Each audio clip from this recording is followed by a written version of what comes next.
और मैं निवेदन करती हूँ, एक कहावत है कि 10 काम छोड़ के ना लेना चाहिए, 100 काम छोड़ के खा लेना चाहिए, और 1000 काम छोड़ के बिटिया की शादी कर देनी चाहिए। शर्त एक है, एक शर्त है कि बेटी अगर अच्छे पद चिन्हों पर चल रही है, पढ़ने लिखने में तेज है और गलत रास्ते पे नहीं जा रही है तो आप रुक जाइए। और कहीं भी आपको लगता है कि बिटिया गलत रास्ते पे जा रही है तो आप बेटी के हाथ पीले कर दो, ये आपके लिए भी अच्छा और बेटी के लिए भी अच्छा है। बोलिए गोविंद भगवान की। और विवाह के बाद एक निवेदन करूंगी, जितने भी यहाँ पिता बैठे हैं बेटियों के, आप बिटिया को विवाह करने के बाद अगर बेटी एक फोन कर दे कि घर में झगड़ा हुआ है तो 10-20 राइफल लेके मत पहुंच जाइयो। बिटिया बाहर निकल, तू चल, वे लेके चलता हूं, इनको मैं देख लूं। कुछ बाप तो ऐसे होते हैं जो जाते ही जाते बोलेंगे तू आग लगा ले या फांसी लगा ले, हम इनके ससुराल वालों को देख लेंगे, 50 लाख हम ले लेंगे, तू टेंशन ना ले। आज के टाइम पे 80% बेटियों का घर बिगाड़ने में उनकी खुद की माताओं का हाथ है। बोलिए गोविंद भगवान की। ये जो 4-4 घंटे फोन पे लगी पड़ी हो ना, क्या खाया, क्या पिया, कहाँ जा रही हो, पति कहाँ गया, ननद क्या कर रही है, देवर कहाँ गया, क्या फर्क पड़ता है।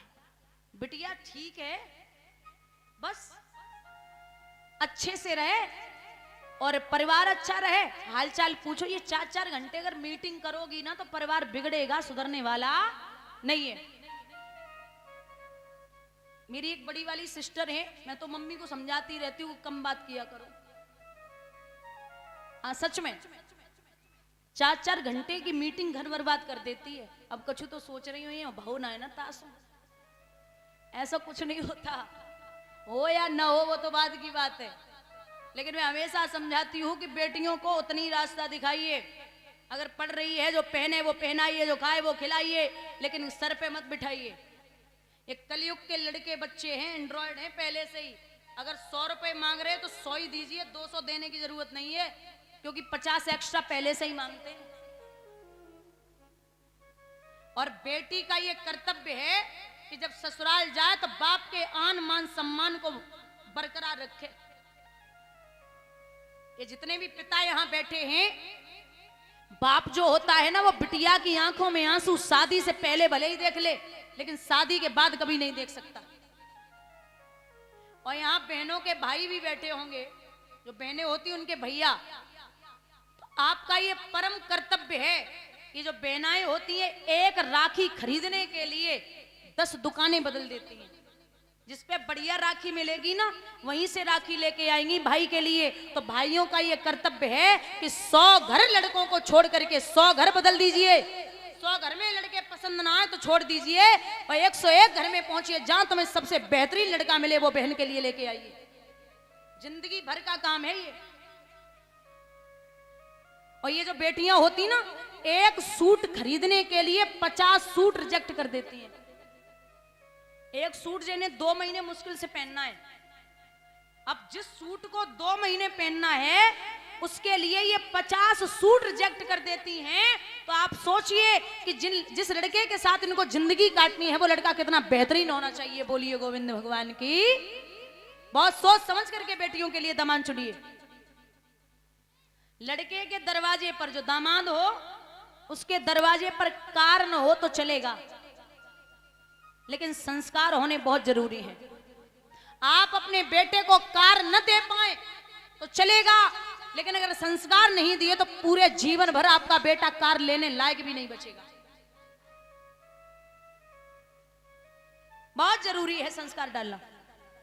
आज के टाइम पे मैं देखती हूं कि इस समय शिक्षा बढ़ती जा रही है। बच्चे कह रहे हैं कि हमारा बेटा आईएएस की तैयारी कर रहा, आईपीएस की तैयारी कर रहा। आज के टाइम पे बच्चों की शिक्षा बढ़ती जा रही, लेकिन संस्कार खत्म होते जा रहे। बताना पड़ता है ये फलाने आदमी, ये चाचा हैं, ये ताऊ हैं, ये पिताजी, इनके चरण बंदन कर लीजिए तब तो बेटा पैर छूता है। आप पुराने थोड़ा सा पीछे जाइए, बच्चों को बताना नहीं पड़ता था कि ये फलाने ताऊ जी हैं, इनके पैर छू लो। जहां बेटा देखता था कि ये बड़े हैं तुरंत पैर छूता था। आप शिक्षा के साथ साथ संस्कार भी उनमें डालिए। तभी अच्छे से संसार बढ़ से, तभी अच्छे से शिक्षा बढ़ेगी। एक सेठ जी थे, सेठ जी, उन्होंने अपनी बिटिया को बहुत लाड़ प्यार से पाला, बड़ा किया। अब आदमी सेठ था तो सोच लो कितना पैसा होगा। सेठ जी की बिटिया अगर कोई 2 बातें कहता तो 4 पकड़ा देती, कोई 4 बातें कहता तो 6 पकड़ा देती। सेठानी बोली इन्हें थोड़ी सी शिक्षा दो, संस्कार डालो, ये पराये घर जाएगी। सेठ जी बोले हमारी बिटिया है, कितना दाम है हमारे पास, बहुत पैसा देंगे। जब शादी के योग्य हुई तो इतनी जवाब देने वाली थी, जब विदा किया सेठ जी ने तो रात भर तो बिटिया ने काट ली। सवेरे सवेरे फोन आएगा, पिताजी हमें ले जाओ, पिताजी हमें ले जाइए। लेने के लिए पहुंचे। जब पहुंचे तो समधी से कहा नमस्ते, नहीं बोले। समधिन से कहा प्रणाम करता हूं, वो भी नहीं बोली। बोले बेटी को लेने आया था, ले जाऊं क्या? समधिन बोली कल को ले जाए वाले अबे ले जाओ, हमें ऐसी बहू के साथ नहीं रहना जो पल पल पे जवाब देती हो। क्या संस्कार दिए तुमने?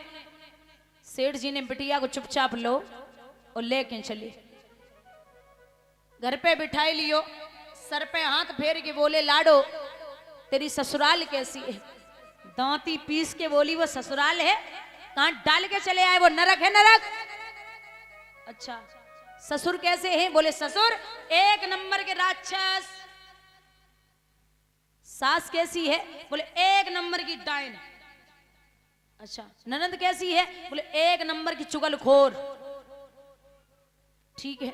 देवर कैसा है? बोले 1 नंबर को आवारा। जेठ कैसा है? बोले धूर्त मूर्ख। अच्छा पति तो बढ़िया होगा ना, पति तो, पति से क्या लड़ाई झगड़ा, पति तो बढ़िया। बिटिया बोली 1 नंबर को यमराज। ससुराल नहीं जाना मुझे, ये इधर ही रहना, इधर ही। सेठ जी बोले रुक जाओ, हम यही सोचेंगे कि हमारे 2 बेटा पैदा भये। आप सब समझदार हैं माताओं, अगर बिटिया शादी के बाद ससुराल से और मायके में 10 दिन से ज्यादा रोके तो पड़ोसी बातें करने लगते हैं। काय ना गई, पिटके आई हो, पति शराबी मिल गो, सास से बनना ही रही का, 1000 बातें करते हैं पड़ोसी। 1 महीना बीता तब तक तो नाक में दम हो गई। काय ना जा रही बिटिया, जब से शादी भई तब तक तुम गई ना है, का बात है? बिटिया बोली हद है गई, इतने उनाई जीवन दे रहे हो, तो उनाई जीवन दे रहे, कहा करें? तो जैसे तैसे वहां जब 1 महीना बाद पिताजी से बोली पिताजी अब हम छोड़े आओ तुम हमें। बोली क्यों छोड़ना, क्यों? कहीं भी छोड़ दो। अरे बोले जवान बेटी ऐसे कैसे छोड़ दे? सेठ जी ने दिमाग घुमायो। बोली बिटिया हमारे नगर में एक महात्मा आए, उन महात्मा ने हमें एक मंत्र दियो है, अगर वह मंत्र को जाप तू कर ले तो ससुराल तेरी मुट्ठी में। बोले मंत्र अंत्र तो ना, कुछ और उपाय हो तो बताओ। बोले एक उपाय है, साधना कर ले। साधना क्या है? बोले साधना ये है कि 6 महीने तक अपने ससुराल वालों को जवाब मत देना। कितने दिन? तेज बोलो जरा। 6 महीना। जितनी अनमेरिड बेटी कान खोल के सुनना। हाँ जब जाओ ना तो तुरंत पापा को फोन नहीं करना, पापा लड़ाई हो गई। तो यहां सेठ जी से बोली कि छोड़ के आओ। छोड़ने के लिए चले, पहुंचे, जो देखोगे फिर आई गई। अब की बार घूंघट में गई। ससुर जी बोले आ गई? अरे कल मुई तुझे किसी ने नहीं बुलाया था, फिर आ गई? एक कांच को गिलास रखो रहे। अब की बार घूंघट में गई, बिटिया को पैर लग गो धोखे से, कांच के गिलास में, सब गिलास फूटी गो। और जो गिलास फूटो, ससुर बोले अंधी है क्या? आते ही आते बर्तन फोड़ने लगी। बिटिया ने बापों को चेहरा देखो, ससुर को देख के बोली वह 6 महीना रुक जाओ, तुम्हें खोपड़ी पे न फोड़ो तो हम तो कोई क्या कहे। 6 महीना हम तुम्हें जवाब ना दिए, बाप ने मना किया। अब बहुत सेवा करती, सुबह सुबह उठती, झाड़ू पोंछा, बर्तन, घर के कपड़े धुलना, पति का ख्याल रखना, सास ननद देवर सबका। इतनी सेवा की, इतनी सेवा की। माताओं 1 महीना बाद सासों ने चाबी निकाली और बहू को लाओ मम्मी जी जाके ले तो कितने पापड़ बेले लाओ दे। अब है तो बहुत कुछ बाकी। कुछ दिन बीते सो भैया लेवे को आई गो, बोले दीदी को लेने आया हूं, ले जाऊं क्या? सास बोली हाँ लला आज ले जाओ, लेकिन कल सवेरे तक छोड़ जाना। बहनाओं ये जवाब न देने का नतीजा है। एक दिन कह रही थी कल को ले जाए वाले अवे ले जाओ, और आज कह रही आज ले जाए रहे तो कल सवेरे तक छोड़ जाना। लेके पहुंचो भैया। सेठ जी बोले वो नरक ससुराल कैसी है? बोले वो नरक नहीं वो स्वर्ग है। वो राक्षस ससुर बोले वो मेरे पिता हैं। वो डाइन सास बोले वो मेरी माँ का रोल अदा करती है। वो आवारा देवर वो मेरे छोटा भाई है। वो धूर्त मूर्ख जेठ वो मेरे लिए बड़ा भाई है। वो चुगलखोर ननद अरे मत पूछो वो तो मेरी छोटी बहन है, बड़ा प्रेम करती है। सेठ जी बोले सब छोड़ दे बिटिया, तो यमराज कैसो है।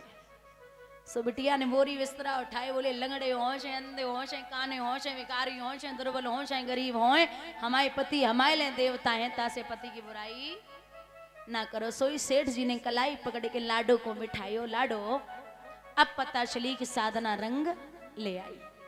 इसलिए समझाती हूँ कि बेटियां जब तक कुंवारी हैं घर में, उनमें ऐसे संस्कार डालिए कि ससुराल में अगर 1-2 शब्द सास बोल दे तो बर्दाश्त कर लें, तभी घर पर। सब सास का तो नियम है, सास कितनी भी सीधी हो लेकिन जरूर बोलेगी तेरी मैया ने तो को कुछ नहीं सिखाओ। अब उन्हें को सिखाए कि मैया के घर पे आते, कोचिंग सेंटर पे तो आते ना, जो सब कुछ सीख के आवे धीरे धीरे सीखेंगे, है ना। और जो बहू को ना आता हो ना, तो धीरे से समझा दो कि बहू ये गलत है, प्यार से समझा दो, चिल्लाने की जरूरत नहीं। और सासें तो ऐसी होती हैं, और हमारी नजर में सास उनसे ही कहवे जो बहू को सांसों न लेने देवे। हाँ सास वही है जो लड़ते लड़ते बहू को सांसों न लेने देवे। लेकिन सासों का ये नियम होना चाहिए। कहते ना कुछ ऐसी होती हैं जो बहू अगर 9 बजे बेड छोड़े तो पूरे मोहल्ला में बुराई करेंगी कि बहू 9 बजे बेड छोड़े, जब हमारे लाला चाय लेके पहुंच जाए। और बिटिया अगर 9 बजे बेड छोड़े तो बोलेगी अरे हमारे दामाद बहुत बढ़िया, बिटिया को 9 बजे बेड पे ही चाय देते हैं। बात एक ही है, लेकिन फर्क इतना है कि बेटी के लिए दामाद बढ़िया जो 9 बजे चाय दे रहा है, और हमारा लड़का गुलाम है गो सो बहू को 9 बजे चाय दे रहा हो, एक ही बात है। इसलिए मानसिकता ठीक रखो, घर में कभी झगड़ा नहीं होगा। और शायद मैंने दूसरे ही दिन समझाया था कि दिमाग ठंडा, जेब गरम, जुबान नरम, आंखों में शर्म और दिल में रहम, आपके परिवार को कोई नहीं बिगाड़ सकता। बोलिए गोविंद भगवान की। यहां महात्मा जवाब देते राजा हरिश्चंद्र को कि घर में कुंवारी कन्या है। सुनिए श्रीमन। अंगना में बिटिया कुंवारी है मेरे बोले राजा, हाथ पीले करवा दे।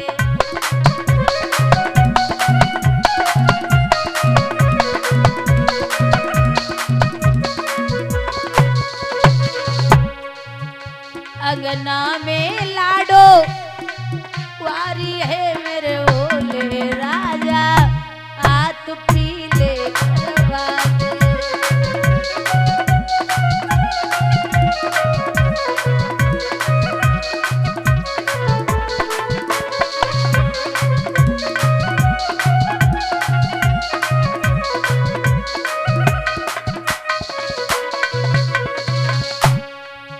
कछु होए धन की दरकार रे मेरे बोले राजा, हाथ पीले करवा दे।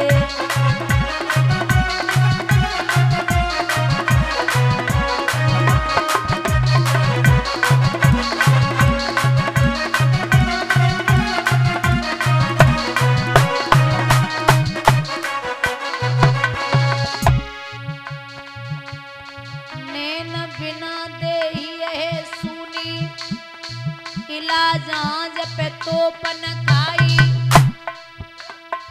बालू के महल रुके कब हुआ ना, बिना परहेज की नाए दवाई।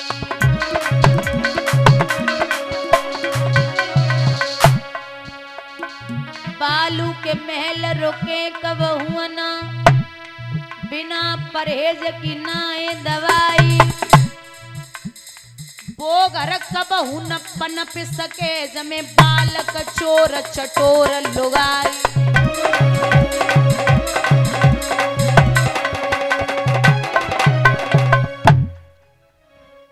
कुंजी और लगाम के अलावा मेरे यहाँ कुछ भी नहीं। बोले कुंजी और लगाम का संकल्प कर दो। कुंजी और लगाम का संकल्प हुआ। बंधुओं, संकल्प में क्या चाहिए? बोले 60 भार सोना। यदुवंश दर्पण में दिया गया है कि 60 भार सोना 7200 किले का होता है। घर पे चलिए